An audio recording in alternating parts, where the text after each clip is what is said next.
Typhoid એ શું હોય છે, કઈ રીતે બોડીની અંદર સ્પ્રેડ થતો હોય છે? ટાઇફોઇડ બેસિકલી એક બેક્ટેરિયલ ડિઝીઝ છે. ત્યારે કઈ એવી ટેસ્ટિંગ મેથડ્સ યુઝ કરતા હોય કે જેનાથી ખબર પડે? આ કમ્પ્લેન્સ આ લૂનું ફર્સ્ટ સ્ટેજ છે. તો તમને હજુ આ શરીર બતાવે છે કે તમારા શરીરમાં પાણી ઓછું થવા મળ્યું છે. જનરલી વિમેન્સને મેન કરતાં યુટીઆઈ ઇન્ફેક્શન્સ વધારે થતું હોય છે. વિમેનને વધારે થાય. એની એનાટોમી એવી રીતે છે કે જે નળી પેશાબ લઈને આવે છે, માની લો કે કોઈ બાઇક પરથી બહાર જાય છે જે ડાયરેક્ટ હીટને ફેસ કરે છે. આમાં 50% મિથ છે. એકદમ આઈને 1 લીટર પાણી ગચ કરીને એક ઊભા પી ગયા, that is not going to help your dehydration. સમરમાં વધારે રિસ્ક કોને હોય છે?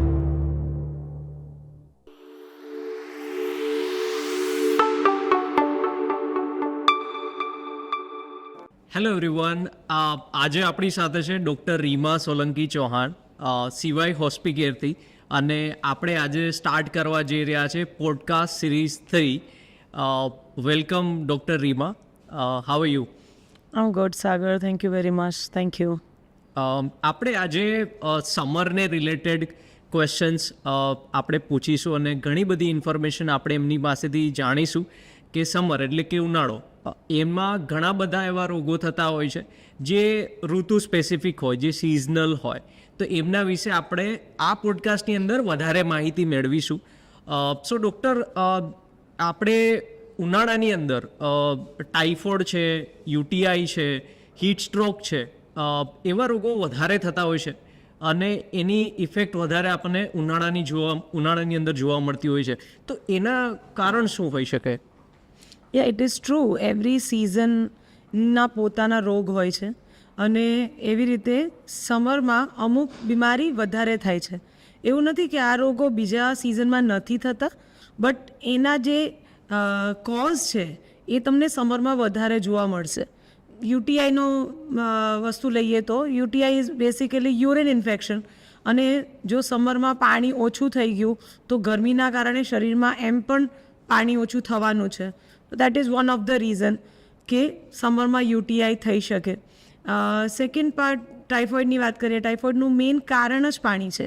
તો સમરમાં તરસ લાગી, આપણે કશેથી પણ પાણી પી લીધું ને if that water is contaminated water, તો પછી તમને ટાઇફોઇડ થઈ શકે.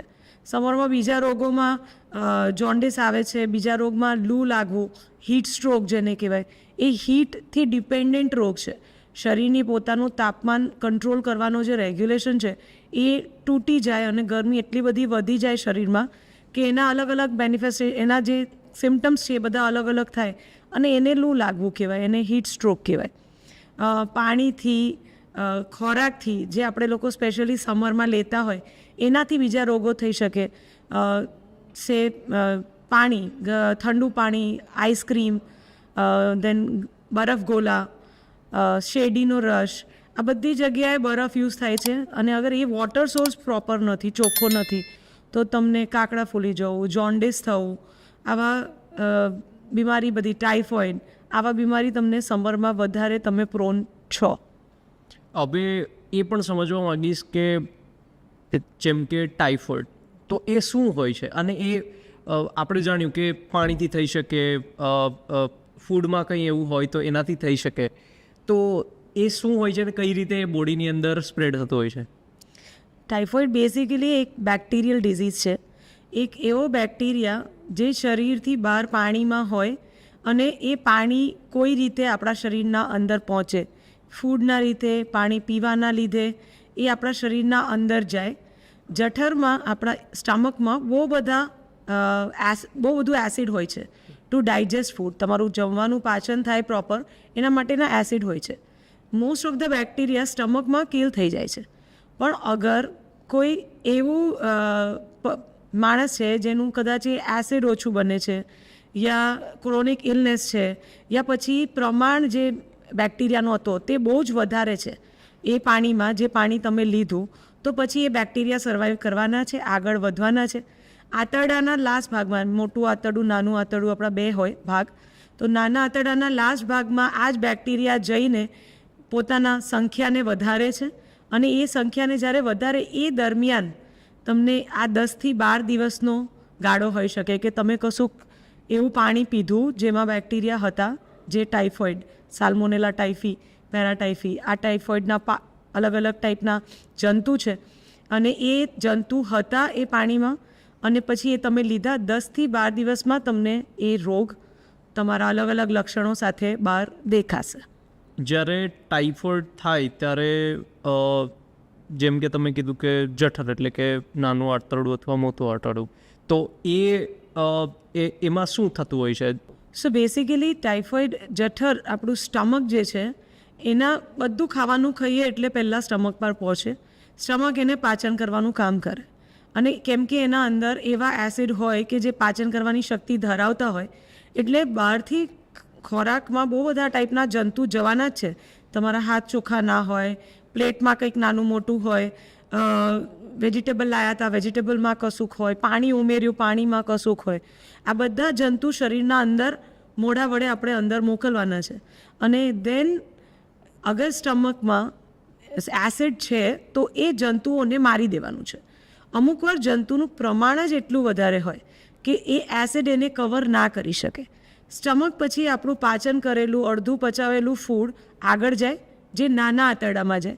નાના આંતરડાના પણ અલગ અલગ ભાગ છે ને એનું અલગ અલગ ફંક્શન છે. આપણા નાના આંતરડાનો બધાથી છેલ્લો ભાગ છે, આપણે બધા લોકો એપેન્ડિક્સ જાણીએ, અપેન્ડિક્સના પાસે જે બધાથી નાનો ભાગ છે નાના આંતરડાનો, એ ભાગમાં આ બેક્ટેરિયા સેલ્સના અંદર જાય છે અને ત્યાં પોતાની પોપ્યુલેશન ગ્રો કરે છે. જ્યારે એ પોપ્યુલેશન ગ્રો થતી હોય તમને નાના મોટા લક્ષણ દેખાય, અશક્તિ લાગવી, ખોરાક દબી જવો, નાનો મોટો ઝીણો તાવ આવો, આવા કમ્પ્લેન્ટ્સ તમને દેખાઈ શકે. અને પછી જ્યારે એની પોપ્યુલેશન એટલી વધી જાય કે એ બહાર નીકળવા મળે છે, તે વખતે તમને અલગ અલગ કમ્પ્લેન્ટ્સ, જેમાં તાવ, હાઈ ગ્રેડ ફીવર, નોઝિયા, વોમિટિંગ, પેટમાં દુખાવો, ઝાડા, રેશ, આ બધું થતું હોય છે. આપણે સમજીએ ટાઇફોઇડ શું હોય છે અને બોડીમાં એક્ઝેક્ટલી બેક્ટેરિયા જાય પછી એ શું કરે છે. એવી જ રીતે ઉનાળાની ઋતુની અંદર યુટીઆઈ એટલે કે યુરિનરી ટ્રેક ઇન્ફેક્શન, એ શું હોય છે? યુટીઆઈ બેસિકલી યુરિનનું ઇન્ફેક્શન છે. શરીરમાં કોન્સ્ટન્ટપણે આપણી કિડની પેશાબ બનાયા કરે છે.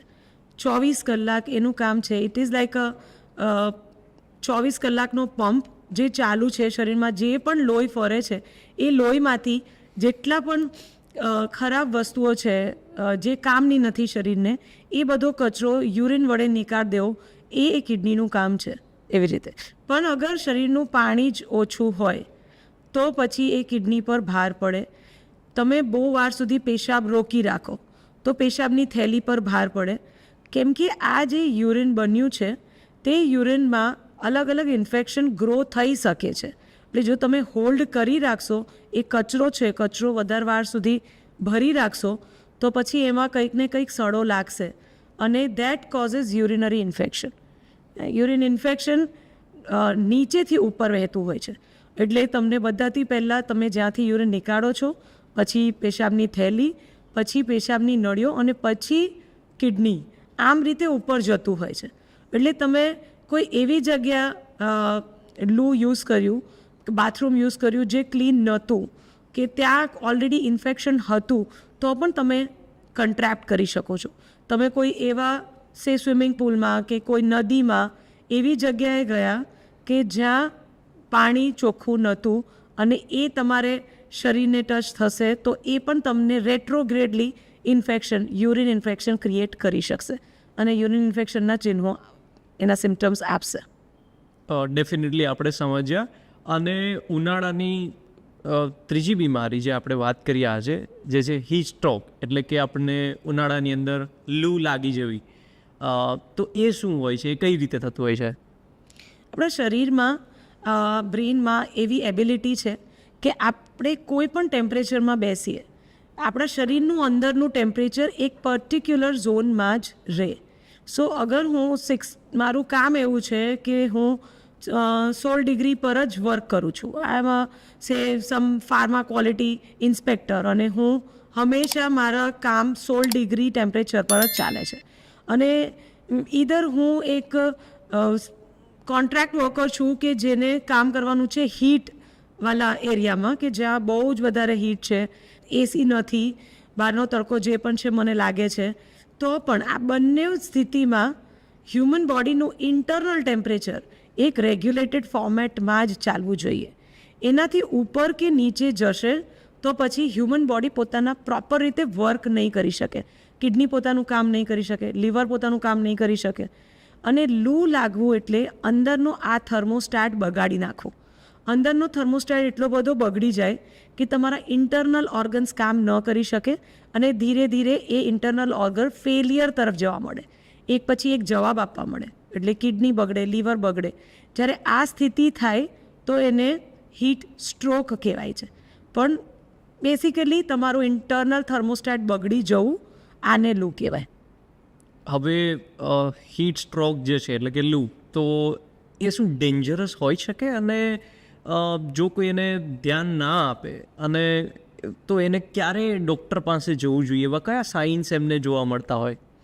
ઇન્ડિયા જેવી કન્ટ્રીમાં જ્યારે આપણે સમર હવે સામે જોઈ રહ્યા છે, we are looking into it, તો આપણને ખબર છે કે કદી પણ આપણે બહારથી આવીએ તો આપણું બોડી થોડુંક આપણને ગરમ ફીલ થતું હોય, અંદરથી ગરમ હવા આવતી હોય, મસલ પેઇન થતા હોય, હેડેક્સ થતા હોય. આ કોમન કમ્પ્લેન છે. કદાચ અત્યારે દર ઘરમાં 2 લોકો આ કમ્પ્લેન કરતા હશે કે મારા સ્નાયુઓ દુખે છે, કે મને મન નથી થતું ખાવાનું, પેટ દુખે છે, માથું દુખે છે. આ કમ્પ્લેન્સ આ લૂનું ફર્સ્ટ સ્ટેજ છે. તો તમને હજુ આ શરીર બતાવે છે કે તમારા શરીરમાં પાણી ઓછું થવા મળ્યું છે, તમારા શરીરમાં હીટ વધવા મળી છે. એટલે એ હિસાબે તમારા સ્નાયુઓ પેઇન કરી રહ્યા છે. એ હિસાબે તમારું ફોકસ, તમારું અટેન્શન, તમારી સ્ટ્રેન્થ એ તમે લૂઝ કરી રહ્યા છો. પણ આ જ સ્ટેજીસ જ્યારે આગળ વધે, એ સ્ટેજ આવ્યો અને સ્ટીલ તમે પોતાના આજુબાજુના વાતાવરણનું ધ્યાન ના રાખ્યું કે તમે શું પાણી અંદર નાખી રહ્યા છો, કેટલું નાખી રહ્યા છો, તમે કયા એન્વાયરમેન્ટમાં રહો છો, તમે કયા ટાઈપના કપડાં પહેરો છો, આ બધી જ વસ્તુ લૂ સાથે એસોસિએટેડ છે. સો તમે અગર આ ફર્સ્ટ કેર ન રાખી તો પછી ધીરે ધીરે તમારા ઓર્ગન્સ બગડશે.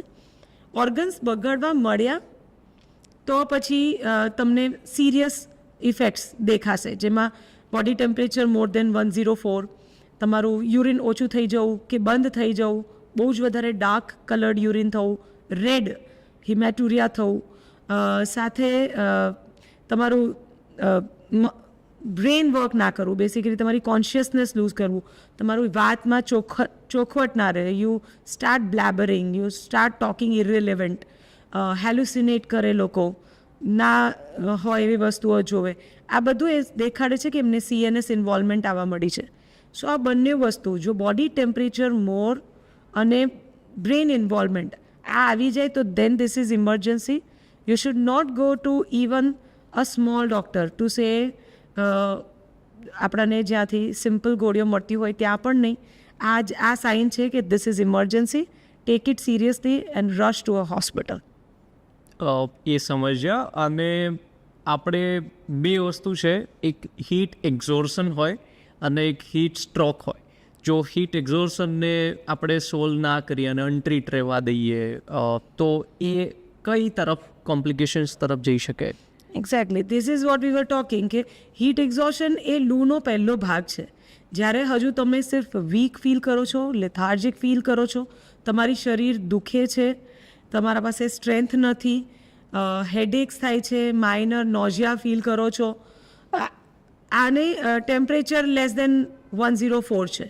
અગર આ બધી જગ્યાએ તમે છો તો હજુ તમે ફર્સ્ટ સ્ટેજીસમાં છો. આ સ્ટેજીસથી ઉપર જવા મળે એટલે તમે હીટ સ્ટ્રોક તરફ જવા મળ્યા છો. આપણા ગુજરાતી ભાષામાં બધાને લૂ જ કહે છે, પણ હા, એ લૂનો જે આગળનો ભાગ છે તે હીટ સ્ટ્રોક છે અને that is dangerous. That is when basically તમારું ઓર્ગન્સ બધા મરવા મળે છે, તમારા ઓર્ગન્સ જવાબ આપે છે. અને તે ટાઈમ પર તમે તમારા ફર્સ્ટ એડ રીતે પણ ઘરેથી પણ તમારે અમુક કામો કરવા જોઈએ અને હોસ્પિટલ પર રશ કરવું જોઈએ. આપણે એ સમજ્યા અને એ બધાનું આપણે એ પણ સમજ્યા કે વોટર એટલે કે પાણી બહુ મહત્ત્વનું એક ભાગ છે આપણી ડેલી રૂટીન લાઈફની અંદર, ખાસ કરીને સમરની અંદર.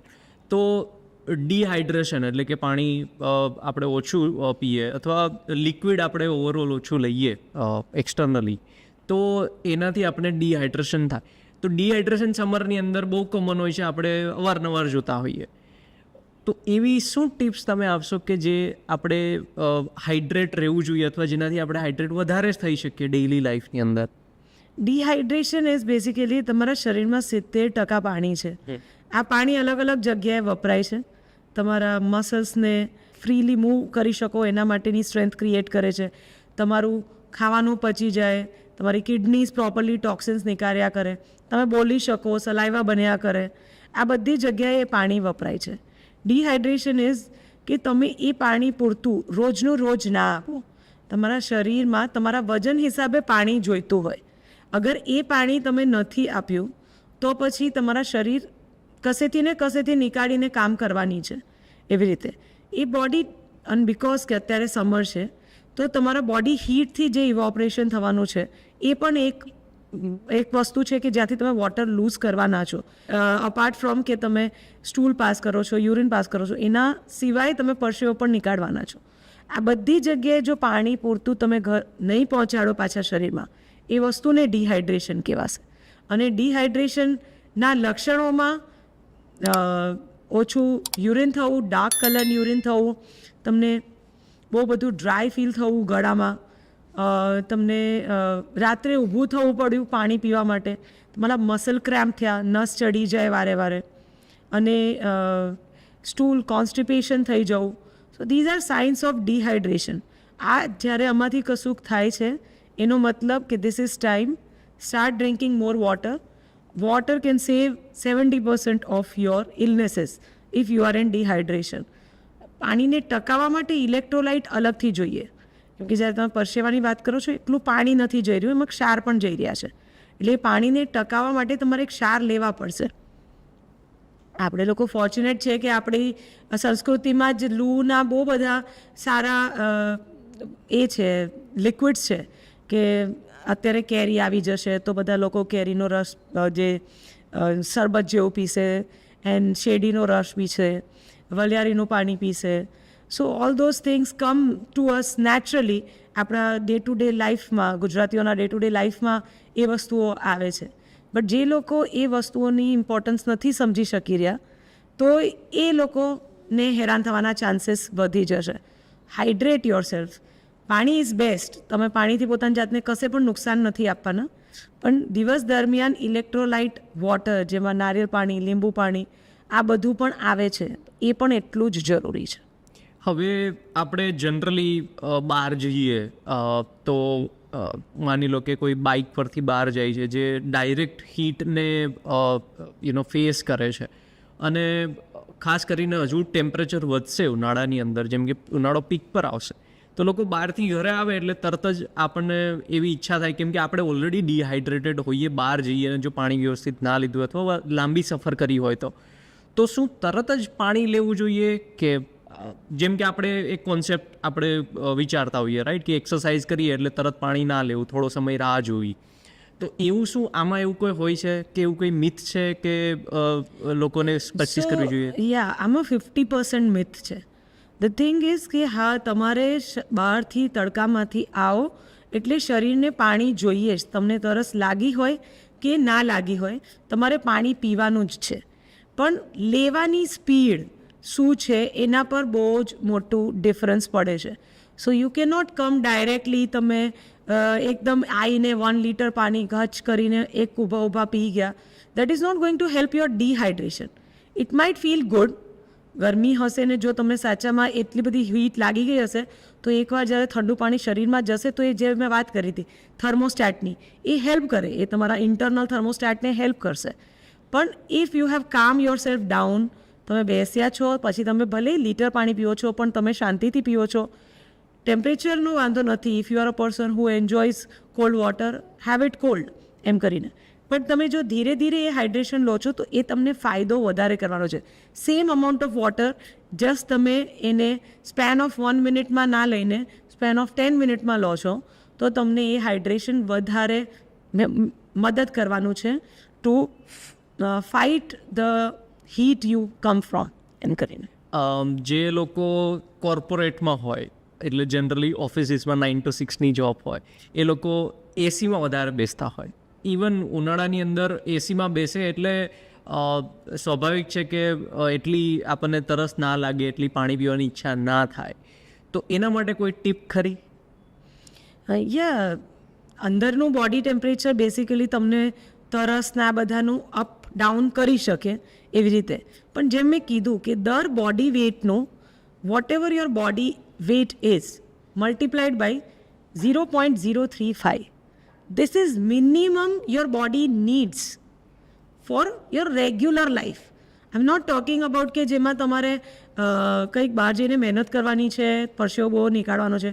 આ હું 9 to 5 વાળા લોકો માટે જ કહી રહી છું કે તમે લોકો બીજું કંઈ નહીં પણ તમારા બોડી વેઇટનું 0.035 આટલું મલ્ટીપ્લાય કરીને આટલું વોટર ઇન્ટેક તો એવરી ડે લો, because this is for your body regulation. આના ઉપર તમે સમરમાં છો, વિન્ટરમાં છો, બહાર જાઓ છો, તમે શું વર્ક કરો છો, એના માટે તમને શું બીમારી છે, say if you are losing water, nausea, vomiting છે, તમને કશું ઝાડા થઈ ગયા છે, તો એનું પાણી તમારે અલગ લેવું પડશે. એટલે તમે અંદર છો તો પણ બોડીની પ્રાઇમરી રિક્વાયરમેન્ટ તો તમારે ફૂલફિલ કરવી જ પડશે. અને that is not dependent on what kind of thirst you feel.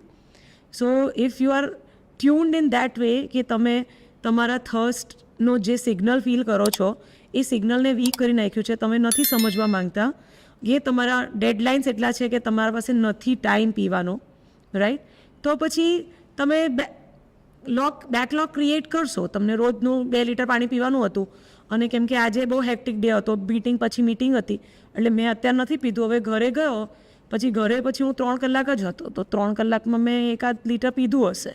તે ટાઈમ માટે તમારું પેટ પાણીથી ફૂલ થઈ ગયું, બટ તમારી ડેલી રિક્વાયરમેન્ટ માઇન્ડ અપ નથી થઈ. સો આઈ ઓલવેઝ સજેસ્ટ પીપલ કે કોઈક એવી સાથે વોટર એસોસિએશન કરી નાખો, બિઝી પીપલ, સ્પેશિયલી બિઝી પીપલને, કે તમે એવા વસ્તુ સાથે વોટર અટેચ કરી નાખો કે જે વસ્તુ તમને દર થોડી વારે કરવી જ પડતી હોય એવી રીતે. અગર તમે એવી રીતે એ વોટર ઇન્ટેકને કરી નાખશો, say if we are talking about a housewife, she is always busy અને એ ભૂલી જાય. મોસ્ટ ઓફ ધ પેશન્ટ્સ જે મારા હાઉસવાઈફ હોય છે એ લોકો એવું બોલે 12 વાગ્યા સુધી તો બેસવાનો ટાઈમ ના હોય, તમે આ બધું પાણી લઈને ક્યાં એ બધું, પછી અમે પી લઈએ, બેસી એટલે પી લઈએ, એવી રીતે જમવા બેસતા હોય એટલે પછી પીએ. અગર તમે 12 વાગ્યા સુધી સવારના મેઇન 6 અવર્સમાં તમે કશું પાણી નથી પીધું અને પછી 12 વાગ્યા પછી તમે ફૂડ લેશો, તમારું સ્ટમક ખાવાનાથી ભરી જશે, પછી તમે આરામ કરવા જતા રહેશો, પછી પાછું તમે તમારી પોતાની જાતને ઇવનિંગમાં બિઝી કરી લેશો, you don't have much time. તો તમે ફ્રી થશો ત્યારે પાણી પીશો, આવું ના કરી શકો. સો if you are a person કે હું આટલા વારે મારે કિચનમાં જવું જ પડે તો માટલું નજીક આવશે એટલે હું તો અડધો ગ્લાસ પાણી પીશ. અગર તમે આના સાથે એસોસિએટ કરો છો, if you are a doctor, C I always do this practice કે ભાઈ 2 પેશન્ટ પતે એટલે બોટલ લઈ લેવાની, પ્યાસ લાગી હોય ના લાગી હોય, it doesn't matter. After every 2 entries you should drink. IT people should do the same.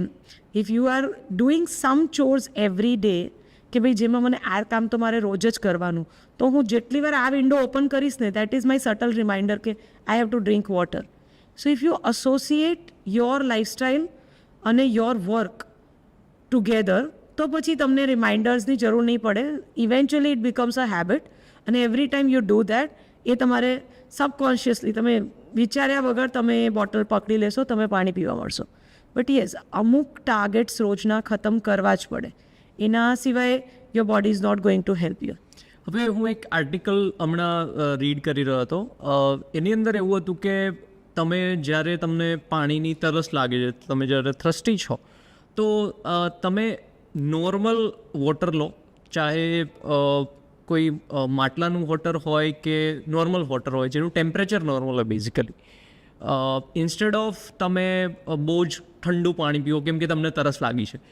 તો એનો મતલબ એવો હતો કે તમે જો ઠંડુ પાણી પીશો તો તમને થ્રસ્ટ જલ્દી જતી રહેશે, તમને તરસ જે લાગી છે તે તમે જલ્દીથી કમ્પ્લીટ કરી શકશો.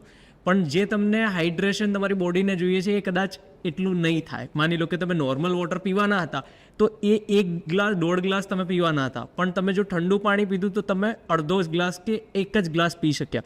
તો આ એક મિથ છે કે કંઈ ખબર ના પડે? I do not agree with this. See, if you are a person જેને પહેલેથી ઠંડુ પાણી પીવું જ ગમે છે તો હું તમને ગરમ આપીશ તો તમે ઓછું પીશો. So it is about habit કે તમે કયા ડિગ્રીનું પાણી પીવો છો. Certainly don't go in extremes. ના બહુ ગરમ પાણી, ઉકાળેલું પાણી એવરી ડે પીવું is not a good idea. At the same time always chilled ice વોટરની હેબિટ ક્રિએટ કરવી એ પણ ગલત આઈડિયા છે. But yes, in between waters, when we live in India there is lot of heat. બહુ જ ગરમી છે અત્યારે, એટલે ફ્રીજ વોટર કે માટલું વોટર ચેરિશ કરવામાં કશી ખરાબી નથી. હા, તમને જ્યારે તમે રૂમ ટેમ્પરેચરનું પાણી પીઓ છો તમારી ટંગ વધારે સેટિસ્ફાઈ નથી થતી.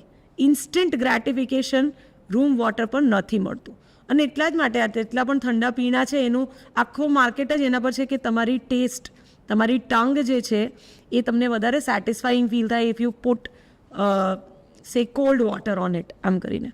But it depends on season. In summer enjoy your fridge water, cold water.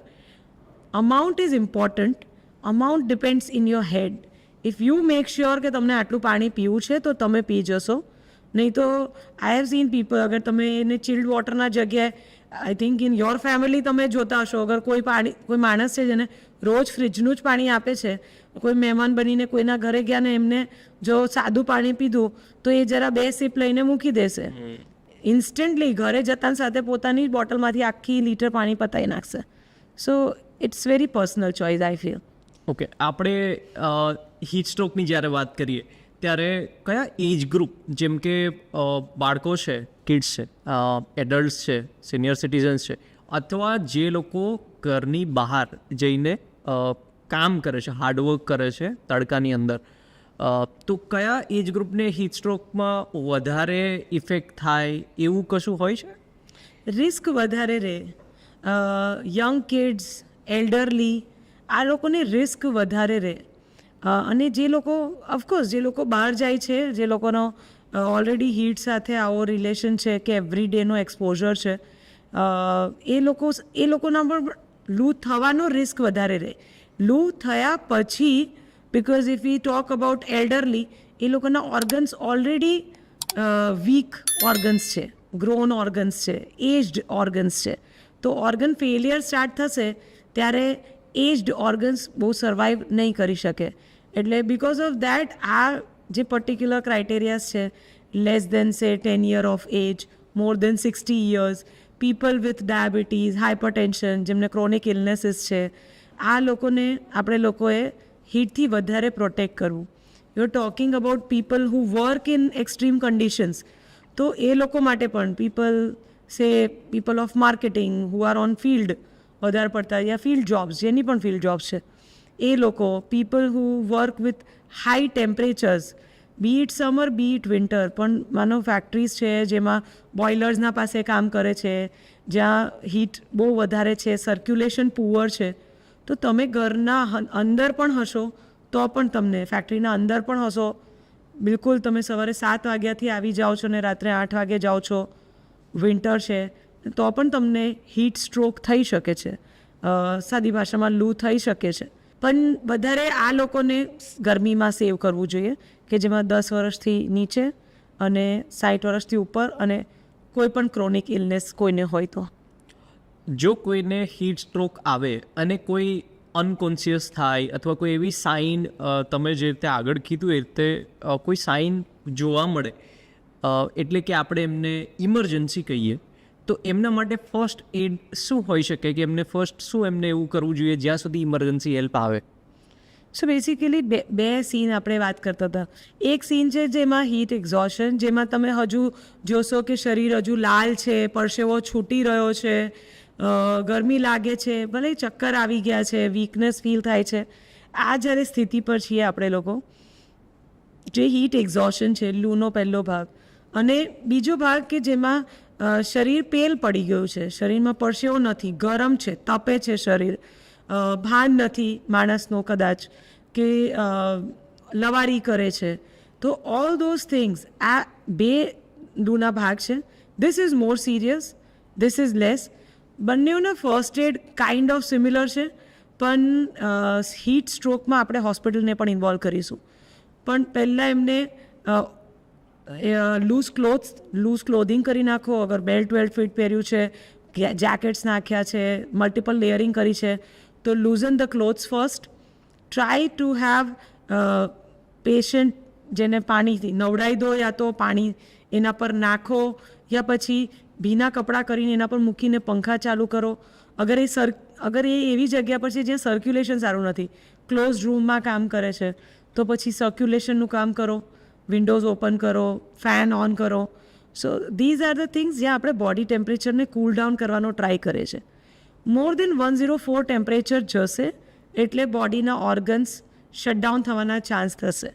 તો અગર સ્ટ્રોકમાં પણ પેશન્ટ છે જેમાં તમને લાગે છે પેશન્ટને બહુ જ ગરમ છે પણ જરાય પરસેવો નથી, ફીકો પડી ગયો છે પેશન્ટ ને વાત નથી કરતો યા લવારી કરે છે પેશન્ટ, તો આ બધા સિનેરિયોમાં એ પેશન્ટને ઓફકોર્સ ફર્સ્ટ એડ આપવાની છે જ્યાં સુધી ડૉક્ટર્સ આવીને બીજું કશું સ્ટાર્ટ નથી કરી રહ્યા.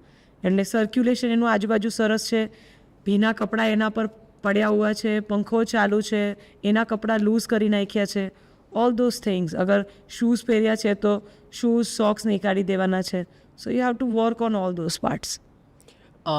ઘણા બધા લોકોની સર્વિસ જ બહાર હોય છે, જેમ કે આપણે જોઈએ ટ્રાફિક પોલીસ છે જેમને બહારનું કામ હોય છે, આપણી ઇન્ડિયન આર્મી છે, પોલીસ કર્મીઓ છે, તો એ લોકોનું વધારે આવું થવાના ચાન્સીસ હોય. તો એમના માટે એકદમ બેઝિક ટિપ્સ ખરી, જેમ કે એ શું એવું કરી શકે કે જેનાથી એટથી થોડું બચી શકાય? ફોર્ચ્યુનેટલી આપણી બોડીમાં હોમિયોસ્ટેસિસ છે. એનો મતલબ કે આપણે પોતાના શરીરને અમુક રીતે ટ્રેન કરી શકીએ છીએ. So when we talk about people who are doing hardships, માનો કે traffic police, all our military forces, જે લોકો એક્સ્ટ્રીમ્સમાં રહે છે, આ લોકોની બોડી આપણા કરતાં વધારે સ્ટ્રોંગ બોડી છે.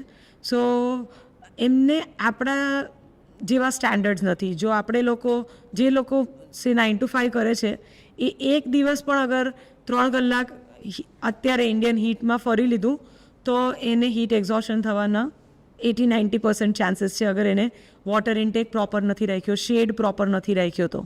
એવી રીતે at the contrary traffic police every day 7 to 8 hours આવા જ હીટમાં રહે છે, with all the tight clothes, કપડાં વપડા એવા જ એમના હોય છે, અને સ્ટીલ એ રહે છે.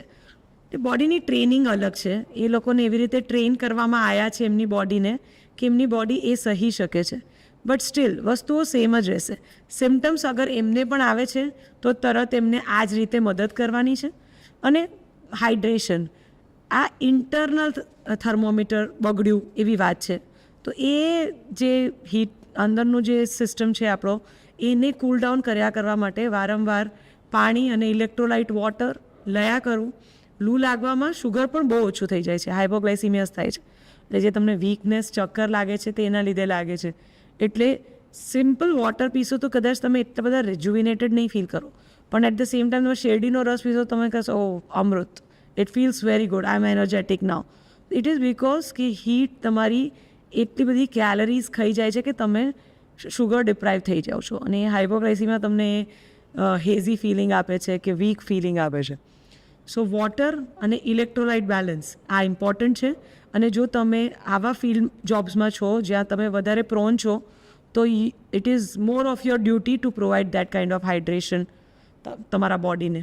એટલા માટે જ કદાચ જે વ્હાઇટ ક્લોધિંગ એ લોકો પહેરતા હોય છે, જેમ કે ખાસ કરીને આપણે ટ્રાફિક પોલીસમાં જતા હોઈએ છીએ, જનરલી લોકો પણ આપણે ઘરેથી નીકળીએ તો કહેતા હોય છે કે આજે તડકો વધારે છે તો વ્હાઇટ પહેરીને જા, બ્લેક ના પહેરીશ.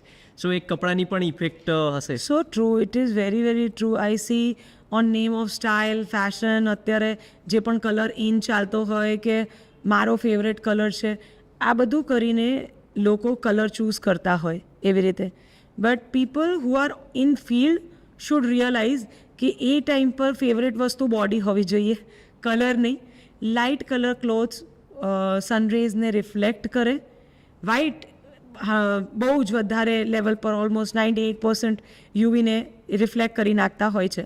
તો that is a very nice colour to wear in summers. White is the best colour to wear. If you go in Arabs અને એ બધા લોકો તો ફૂલ વ્હાઇટ ક્લોધિંગમાં હોય. They wear whole of this white kaftan thingy કે જેમાં ઉપરથી નીચે સુધી આખા વ્હાઇટ હોય. સો ઇટ મેટર્સ અ લોટ કે તમે રેડ કલર પહેર્યો છે, તમે ડાર્ક કલર પહેર્યો છે, ગ્રીન પહેર્યો છે, બ્લેક પહેર્યો છે. Those absorb the heat. જે IR રેડિયેશન્સ કહેવાય એ બહુ જ એબ્ઝોર્બ કરે, અને એ એબ્ઝોર્બ કરશે તો next to your skin is your cloth. એવી રીતે એટલે જેટલું એબ્ઝોર્બ કરશે એ બધું જ તમને શરીરમાં લાગવાનું છે. એટલે યુ બીકમ વોકિંગ અવન. તમે બ્લેક પહેરીને જો સરસ black cap, black glasses, black shirt ને બ્લેક જીન્સ પહેરીને તમે આવા તડકામાં નીકળ્યા છો તો then for your body you are an oven. તમે બધી હીટ બહારથી લઈને તને અંદર પ્રદાન કરી રહ્યા છો. Not hydrating your self, then you are doing very bad to your body. એટલે you wear all those black clothes, એના ઉપર સિમ્પલ એક વ્હાઇટ શર્ટ પહેરી લો when you are out. If you like your colours, once you enter a place where you are not exposed to sun directly, your office, your workplace, પછી તે વખતે તમારો પેલો વ્હાઇટ કલરનો જે કોટ છે તે નીકાળી દો અને બી ઇન યોર સ્ટાઇલ. પણ when you are outside you should choose your colour wisely. It matters a lot. બહુ સાચી વાત કરી, અને આ ખરેખર બધી ટિપ્સ છે, બહુ હેલ્પ થવાની છે આપણા વ્યુઅર્સને.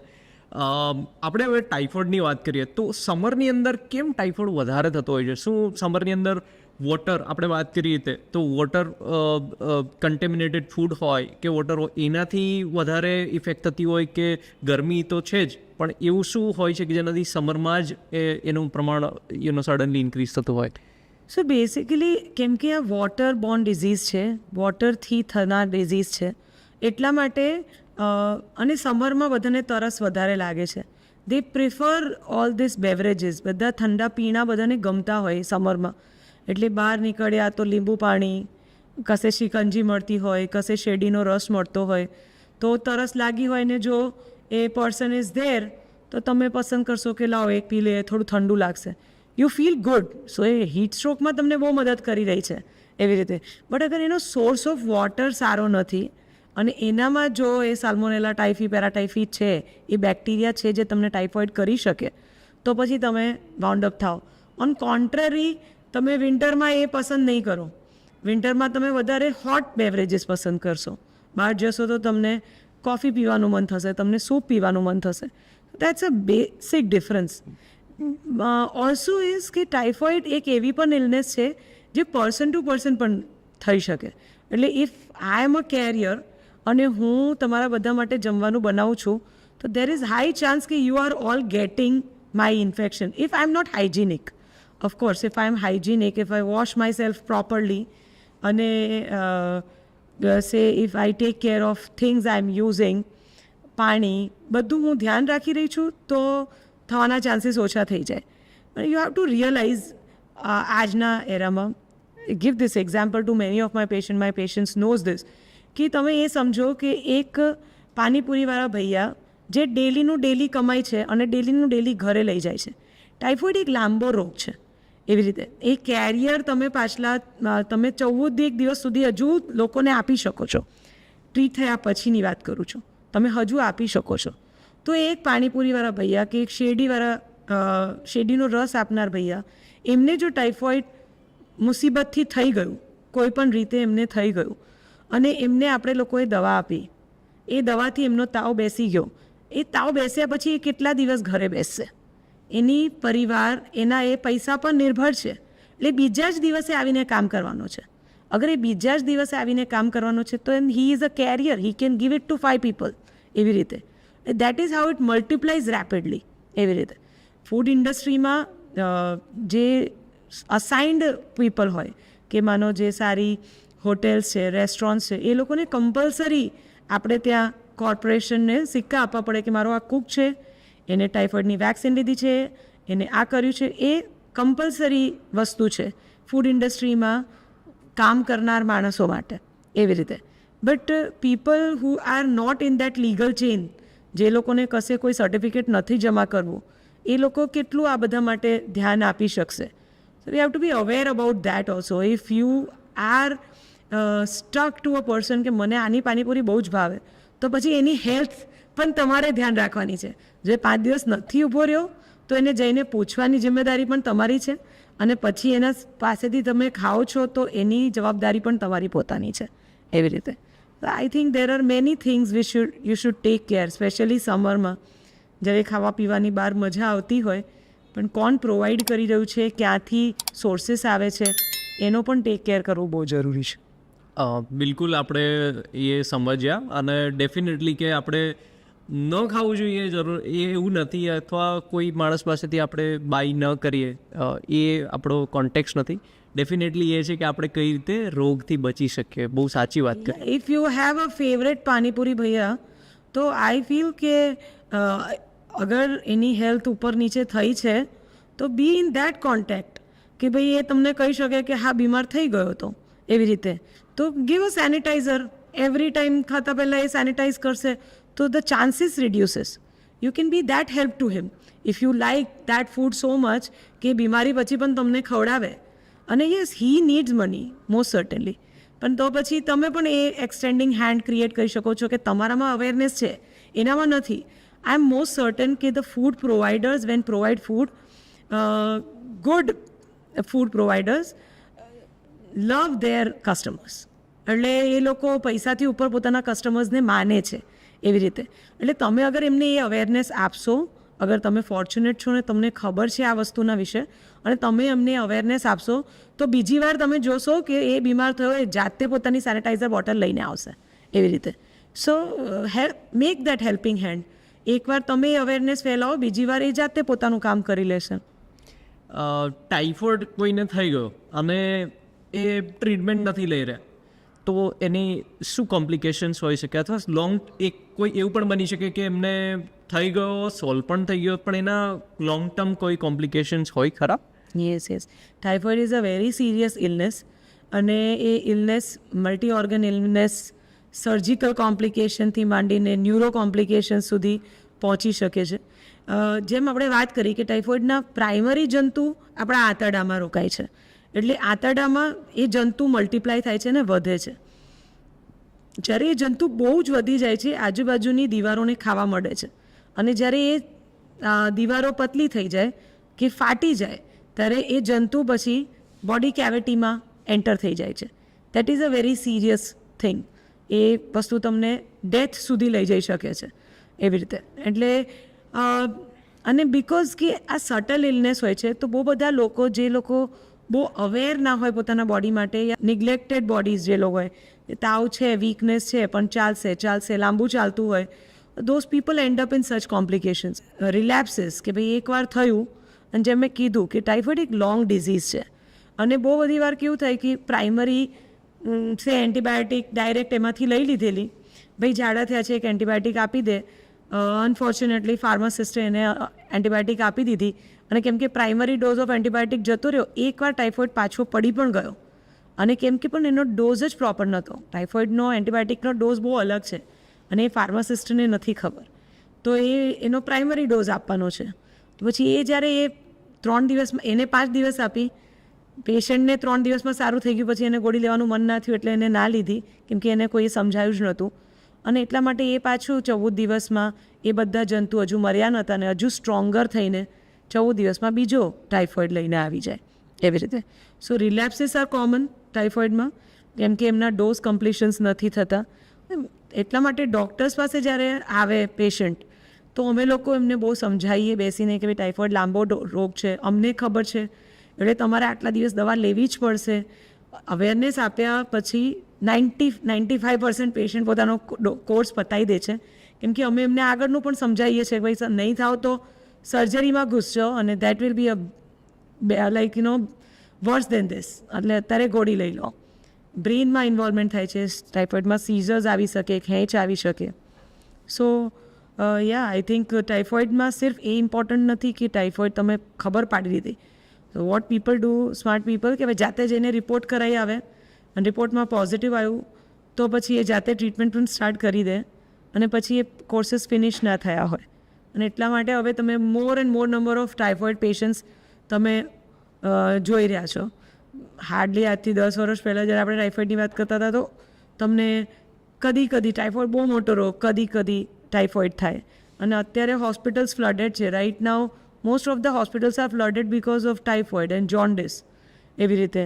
અને of course jaundice is viral, typhoid is bacterial, બંનેની મેનેજમેન્ટ અલગ છે. પણ ટાઇફોઇડને છેક સુધી પતાવવું ખૂબ જરૂરી છે, નહીં તો તમે એ ચક્કરમાંથી બહાર નહીં નીકળો અને મોટા કોમ્પ્લિકેશનમાં એન્ટર થયા કરશો. હવે આપણે એ સમજીએ કે ટાઇફોઇડ ને કઈ રીતે ટ્રીટ કરી શકીએ અને ક્યારે કરવું જોઈએ. પણ જો કોઈને સિમ્ટમ્સ છે કે આજે એમને પેટમાં દુખાવો થઈ રહ્યો છે કે બીજા કોઈ કોમ્પ્લિકેશન આવી રહ્યા છે, તે આપણે અત્યારે કઈ એવી ટેસ્ટિંગ મેથડ્સ યુઝ કરતા હોય કે જેનાથી ખબર પડે કે ટાઇફોઇડ છે? ટાઇફોઇડમાં સારા બ્લડ રિપોર્ટ્સ છે, કેમ કે એ બેક્ટેરિયા છે એટલે કલ્ચર સેન્સિટિવિટી એ બહુ સારો રિપોર્ટ છે. તો બેસિકલી આપણે એમનું લોહી લઈએ અને લોહીમાંથી જંતુ છૂટો પાડીએ, જંતુને ગ્રો કરીએ અલગ મીડિયમ પર, પછી આપણે લોકો માઇક્રોસ્કોપમાં જોઈએ અને પછી એ જંતુ સ્પેસિફિકલી કઈ એન્ટીબાયોટિકથી મરે છે એ સુધીનો રિપોર્ટ આપણને મળી શકે છે. લેબમાં એન્ટીજન ટેસ્ટ હોય છે, લેબમાં RT-PCR, આપણે કોવિડ વખતે RT-PCR કરતા હતા, તો that test is also available. That's also very good test. So ટેસ્ટિંગમાં આપણા પાસે બહુ બધા એ હોય છે. પ્રાઇમરી રિપોર્ટ CBCથી CRPથી પણ ટાઇફોઇડનું એના જે ડિફરન્સિએશન બધા જોતા હોય એમાં ટાઇફોઇડ ડૉક્ટરો છૂટા પાડી લે છે. પણ કેમ કે હવે એન્ટીબાયોટિક રેઝિસ્ટન્સ વધી ગયું છે એટલે કલ્ચરનું મહત્ત્વ બહુ વધી ગયો છે. હવે જ્યારે એન્ટીબાયોટિક રેઝિસ્ટન્સની વાત કરીએ ત્યારે એ પણ ક્વેશ્ચન છે કે જો કોઈ ટાઇફોઇડ પેશન્ટ તમે પહેલાં ડાયગ્નોઝ કરો છો, કેમ કે તમે પ્રાઇમરી ફિઝિશિયન ફેમિલી ફિઝિશિયન છો એટલે તમે પહેલાં ડાયગ્નોઝ કરો, પછી એની શું ટ્રીટમેન્ટ હોય અને ઇન્ડિયાની અંદર ખાસ કરીને એન્ટીબાયોટિક રેઝિસ્ટન્સનું ટાઇફોઇડ માટે તમારું શું માનવું છે? Things are getting worse. રોજ આપણે દર વર્ષે વધારે સ્ટ્રોંગર જંતુ આવી રહ્યો છે ટાઇફોઇડનો, અને એવરી યર અમને લોકોને રેજિમેન્ટ્સ ચેન્જ કરવા પડે છે, રેજિમેન્ટના ડોઝીસ ચેન્જ કરવા પડે છે એવી રીતે. અને પેશન્ટ ટુ પેશન્ટ પણ રેઝિસ્ટન્સ અમને ડિફરન્ટ દેખાય છે. રેઝિસ્ટન્સ બેસિકલી એન્ટીબાયોટિકનું યુઝ અનનેસેસરી જગ્યા પર કરી દેવું, અનનેસેસરી ડોઝીસમાં કરવું અને કોર્સીસ પૂરા ના કરવા, આ 3 કારણના લીધે જંતુ એટલો સ્ટ્રોંગ થઈ જાય કે હવે સેમ એન્ટીબાયોટિકથી નથી મળતો અને એને લડવા માટે એના પાસે હથિયાર છે.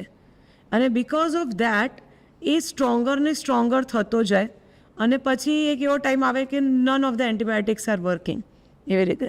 એટલે પ્રાઇમરી રોગ જે ગોળીથી ઠીક થઈ શકતો હતો, ટાઇફોઇડ પહેલાં સિર્ફ ગોળીથી, એ પણ સાદા ડોઝીસમાં ઠીક થઈ શકતો હતો. આજે અમને ગોળીઓનો પણ ડોઝ ડબલ કરવો પડે છે. અત્યારે ટાઇફોઇડને ટેબ્લેટથી ટ્રીટ કરવો હોય તો એનો ડોઝ ડ્યુઅલ ડોઝ છે. અને સ્ટીલ દેર આર પેશન્ટ્સ કે જે 5-6 દિવસ પછી પણ ના રિકવર થયા હોય તો પછી અમે લોકોને મોટા ઇન્જેક્શન્સ પણ આપવા પડતા હોઈએ છીએ. એટલે XDR ટાઇફોઇડ જે ડ્રગ રેઝિસ્ટન્ટ ટાઇફોઇડ છે, આ બહુ જ ડેન્જરસ વસ્તુ છે ને આપણે બધા એનાથી બીવવું જોઈએ. એટલે અગર જો તમને ટાઇફોઇડ થયો છે તો પ્રોપરલી તમારે જે સમજવું છે તમારા ડૉક્ટરોથી સમજો અને એનો આખો કોર્સ પૂરો કરો. એટલે બેસિકલી એમાં પણ એવું છે કે એક પેશન્ટને અમે 7 દિવસ આપીએ છીએ, એકને 10 દિવસ આપીએ છીએ, એકને 14 દિવસ આપીએ છીએ, તો એના ક્રાઇટેરિયાસ છે. So ask your doctors what is your dose અને પ્લીઝ કમ્પ્લીટ ધ ડોઝ. એમ કે વાત સિર્ફ આ ઇલનેસની નથી, તમે આમાંથી નીકળી ગયા. અને આજે ડ્રગ રેઝિસ્ટન્સની વાત કરીએ તો લોકો એવું વિચારે કે આપણાને શું, આપણે તો થઈ ગયા ને એમ રીતે. પણ આજથી 4 વર્ષ પછી જો તમને ટાઇફોઇડ થયો અને એ વખતે જો આપણા પાસે એવી દવાઓ નહીં હોય તો તમે પણ એ જ લૂપમાં છો. તો આપણે બધા એક જ બોટમાં સેલ કરી રહ્યા છે. અને એ સિર્ફ તમને નહીં, તમારા આજુબાજુના બધા લોકોની હેલ્થ, તમારી હેલ્થને કેવી રીતે ચેન્જ કરી શકે છે આ ડ્રગ રેઝિસ્ટન્સ છે એવી રીતે. એટલે બાજુવાળા માણસે 10 વાર એન્ટીબાયોટિક ઊંધી લીધી, હવે એની બોડી ઊંધી થઈ ગઈ, એને એવો જંતુ રાખ્યો, હવે એ જંતુ બધા પાણીમાં ફરે છે અને તમને ચોંટ્યો છે, તમે તો એ જ લૂપમાં છો. So drug resistant is a major thing. બધાએ અવેરનેસ, સિર્ફ ડૉક્ટર્સે નહીં, પણ બધાએ ડ્રગ રેઝિસ્ટન્સની અવેરનેસ લેવી જોઈએ અને આપવી જોઈએ. અનનેસેસરી કોઈ એન્ટીબાયોટિક્સ દેતું હોય તો એને સ્ટોપ કરવું જોઈએ અને ડ્રગ પ્રિસ્ક્રિપ્શન વગર એન્ટીબાયોટિક ન લેવી જોઈએ. જો આપણે ટાઇફોઇડથી બચવું હોય તો ડેફિનેટલી આ બધી વસ્તુ તો છે જ, પણ એના સિવાય કોઈ વેક્સિનેશન ખરું ટાઇફોઇડ માટે? યસ, બિકોઝ આ ડ્રગ રેઝિસ્ટન્સ ટાઇફોઇડ વધારે સ્ટ્રોંગ થતું જાય છે, એટલા માટે વેક્સિન્સનો હવે બહુ મેજર રોલ આવી ગયો. અગર આપણે લોકો વેક્સિનેટેડ છે, there are good vaccines available now, અને અગર આપણે લોકો વેક્સિનેટેડ છે તો extent of disease will not be very harsh. The drug fight will be easy. Minor doses can be given, જે એ છે એન્ટીબાયોટિક્સ છે એના નાના ડોઝિસ, શોર્ટ કોર્सेस કરી શકાય છે. એટલે બધાએ પોતાના પ્રાઇમરી ફિઝિશિયનને મળવું અને એમના સાથે વાત કરવી કે આપણે લોકોએ ટાઇફોઇડની વેક્સિન કેવી રીતે લેશું. અને જ્યારે આપણે ટાઇફોઇડની વાત કરીએ, હવે આપણે યુટીઆઈની વાત કરીએ તો યુટીઆઈ સમરમાં વધારે થાય છે, આપણે ડિસ્કસ કર્યું. એનો કોઈ ડિહાઇડ્રેશન જોડે રોલ ખરો? યસ, યુટીઆઈ બેઝિકલી શરીરનું ઓછું પાણી થવાનું ડાયરેક્ટ રિલેશન છે. એટલે યુટીઆઈ બંને ટાઈપનો ઇલનેસ છે. એ સમરનો પણ ઇલનેસ છે, પણ at the same time it is a winter illness also. વિન્ટરમાં પણ પાણી ઓછું પીવે લોકો, તરસ ના લાગે એટલા માટે.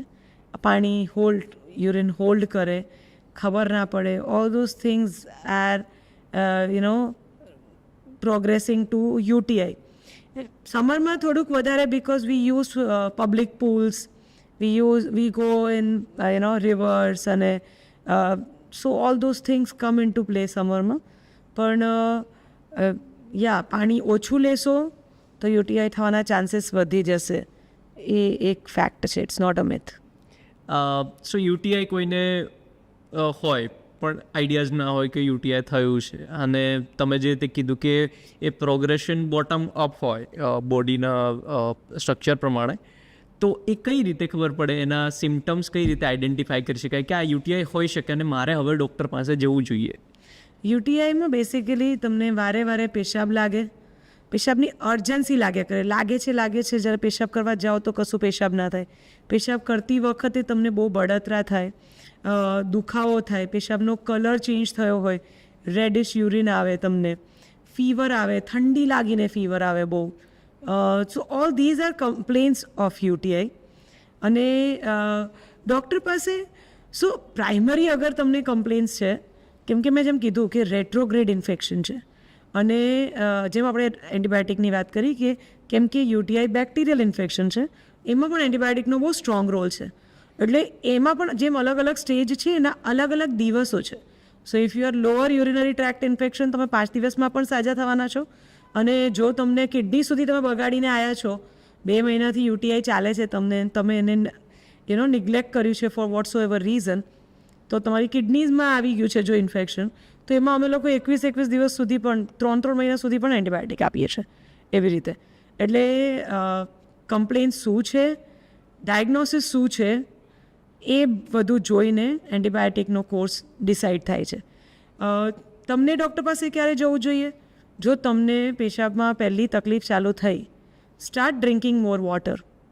બહુ બધું પાણી પીવાનું ચાલુ કરી નાખો.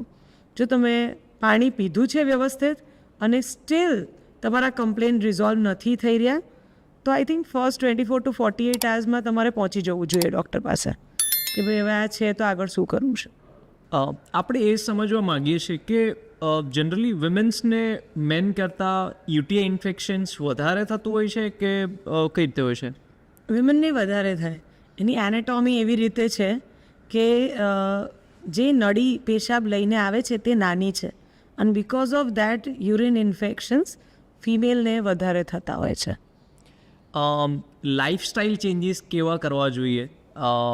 હાઇજીન કઈ રીતે વધારે રાખી શકીએ જેનાથી યુટીઆઈ ઇન્ફેક્શન આપણે અવોઇડ કરી શકીએ? લાઇફસ્ટાઇલમાં હાઇડ્રેશન, પેશાબ ન રોકવું, અને પેશાબ જ્યાં કરીએ છીએ ત્યાંની ચોખ્ખાઈ રહેવી. આ 3 વસ્તુમાં આપણે લોકો ધ્યાન રાખીએ તો આપણે લોકો યુટીઆઈથી બચી શકીએ છીએ. સમરમાં હેલ્ધી રહેવા માટે એવી કઈ 3 એડવાઇસ તમે લોકોને આપી શકો? સમરમાં હેલ્ધી રહેવા માટે ફર્સ્ટ ઓફ ઓલ હાઇડ્રેશન. પાણીનું પ્રમાણ જેટલું શરીરમાં જોઈએ એટલું પાણીનું પ્રમાણ આપવું જોઈએ. Second thing is light colour clothes, અને third thing will be what kind of water you are putting in your body. તો that 3 will be I think the most important thing. That is really helpful.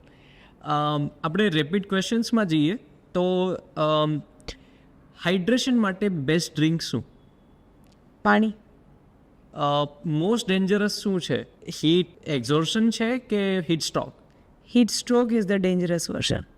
સમરમાં વધારે risk કોને હોય છે? Kids, elderly, કે જે લોકોને already બીમારીઓ હોય એવા. આ 3 ક્રાઇટેરિયાઝે વધારે સાચવવું જોઈએ. ડિહાઇડ્રેશનના મોસ્ટ કોમન એક સિમ્ટમ? ડિહાઇડ્રેશનમાં તરસ લાગવી, વારંવાર તરસ લાગવી એટલે શરીર તમને ઇન્ડિકેટ કરે છે. ટાઇફોઇડથી બચવા માટેનું કોઈ એક ક્વિક ટિપ? Clean water. તમે પાણી શું પીઓ છો, ક્યાંથી પીઓ છો, એ મોસ્ટ ઇમ્પોર્ટન્ટ થિંગ. ટાઇફોઇડ વધારે શાનાથી થતું હોય છે? કન્ટેમિનેટેડ ફૂડ કે water? Contaminated water for sure. Best fruit કયું છે હાઇડ્રેટ કરવા માટે બોડીને સમરની અંદર? સમર ફ્રૂટ્સ બેસિકલી વોટરમેલન, શક્કરટેટી, કેરી. Those are good fruits for summer. કોઈ ઇન્ડોર હોય કે ઘરની અંદર હોય તો એમને શું હીટ સ્ટ્રોક થઈ શકે કે એવા ડિહાઇડ્રેશન થઈ શકે? હા, ઘરના અંદર પણ લૂ થઈ શકે છે. જો સર્ક્યુલેશન બરાબર નથી, જો એ જે અંદરનો ટેમ્પરેચર છે એ બહુ વધારે છે, તો ઘરના અંદર પણ રહીને તમને લૂ અને હીટ સ્ટ્રોક સુધી થઈ શકે છે. માઇલ્ડ યુટીઆઈ ઇન્ફેક્શન કોઈને હોય તો એમના માટે કોઈ હોમ રેમેડી? વોટર હાઇડ્રેશન પર બેસ્ટ ફોકસ કરો. 24 કલાક સરસ પાણી પીધા પછી પણ કમ્પ્લેન્ટ્સ નથી જઈ રહી તો કોન્ટેક્ટ યોર ડૉક્ટર. તો આપણે ઘણી બધી ટિપ્સ સમજ્યા. ખાસ કરીને આ ઋતુ જેમ કે સમર એટલે કે ઉનાળો, એમાં ઘણા બધા કોમ્પ્લિકેશન્સ આવી શકતા હોય છે જો આપણે આપણી બોડીને પ્રોપરલી હાઇડ્રેટ નથી કરી રહ્યા અને જો ખાસ કરીને ચોખ્ખું પાણી, ચોખ્ખું ફૂડ નથી લઈ રહ્યા તો ઘણી બધી સમર રિલેટેડ સિઝનલ બીમારીઓ થઈ શકે છે અને એના લોંગ ટર્મ કોમ્પ્લિકેશન્સ ઘણા બધા વર્સ્ટ હોઈ શકે છે, જે આપણે ડૉક્ટર પાસેથી સારી રીતે સમજ્યા. ડૉક્ટર રીમા સોલંકી ચૌહાણ એક પ્રાઇમરી ફિઝિશિયન છે અને બેસ્ટ એડવાઇસ સિઝનલ જે બીમારીઓ થતી હોય એ લેવા માટે પ્રાઇમરી ફિઝિશિયન પાસેથી સમજવું બહુ જ ઇમ્પોર્ટન્ટ હોય છે, કેમ કે લોકો પહેલાં ફેમિલી ફિઝિશિયન પાસે જતા હોય છે કોઈ પણ રોગને ટ્રીટ કરતાં પહેલાં. તો આપણે બહુ સારી એડવાઇસ એમની પાસેથી લીધી. બધા જ વ્યુઅર્સને રિક્વેસ્ટ છે કે આ વિડીયોઝને શેર કરજો, જેથી કરીને આ સમરને આપણે બધા સાથે બીટ કરીએ અને બીમારીથી વધારે ને વધારે બચી શકીએ. Thank you very much doctor Reema આજે પોડકાસ્ટ 3 શૂટ કરવા માટે, અને ડેફિનેટલી આપણે હોપ કરીએ છીએ કે ઘણા બધા લોકોને આનાથી ફાયદો થશે. I hope so. Thank you so much. Thank you.